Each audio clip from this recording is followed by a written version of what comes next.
first thing we're going to discuss in the show is Peyton Manning and the latest on Peyton and his efforts to come back, his intention to come back to the Denver Broncos. You want to know first?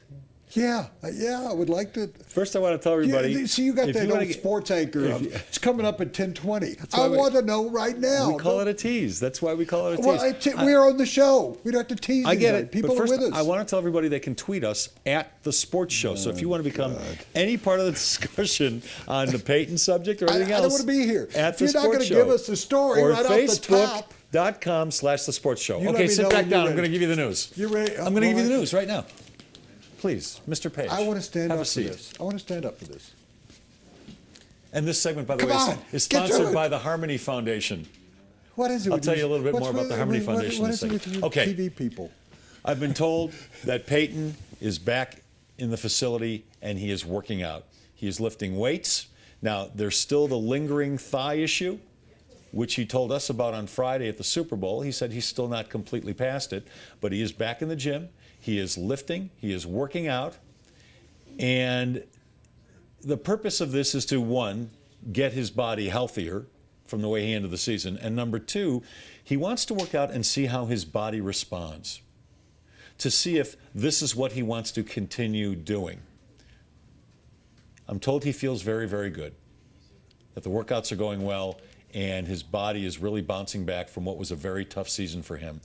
Two things have to happen. He has to continue to feel good, and he has to have a discussion with John Elway, who is in Hawaii right now, by the way. But those things will be happening relatively soon.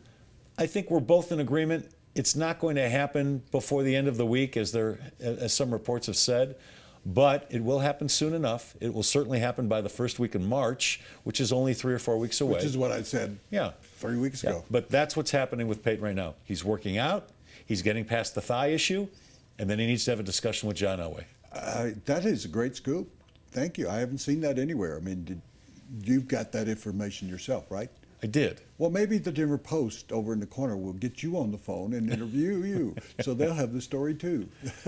We should probably give it to them. They give us stories here. It makes sense. Okay. I mean, he's a 38-year-old quarterback who had some issues this year with health. He had issues the year before with health as well. And he wants to see if his body is capable of coming back for another 16 or 17 or 19 game season. I stand by my story of 2.5, 3 weeks ago, and not to bring that up because it was a quote scoop, but I had 3 sources telling me, and here was the key to the story. I don't know if the people paid attention to it. He wants to come back. Yes. So what you're telling us, he wants to find out now. He wants to come back. He wants to see if his body. And he's one of the strongest workout guys. You know who was the strongest workout guy for the Broncos during the Super Bowl period, leading up to the Super Bowl period? You're talking about the late 90s? Yeah. John Elway. Yeah. And Peyton Manning is considered the strongest and most committed workout person that the Broncos have. I think... Shannon Sharp would argue with us on that, by the way, back in the 90s. I think Shannon Sharp was probably the one of the strongest guys on the team, and probably did more off-season work than anybody ever has. Yeah, he was a Jerry Rice kind of fanatic about it. John Elway worked as hard as anybody during the season. Yeah, and he didn't do that early in his career, but that's why I said during the 90s, so we're not talking about the 80s. He was not a big workout guy early on, but as his career got on, he got into his 30s. Same way with Peyton, particularly since he came back from the neck surgeries. Here's what I think will happen. I'll predict that he will go through and he'll like it. He'll like be back in the building. He'll like that he's kind of gotten over the hangover of what happened in the playoffs. His thigh will rebound. Yeah, that's why. And again, when I wrote the story, he said he wants to come back. So now he wants to see if his body wants to come back. If that makes sense. Of course, absolutely. That's good information. It was worth waiting.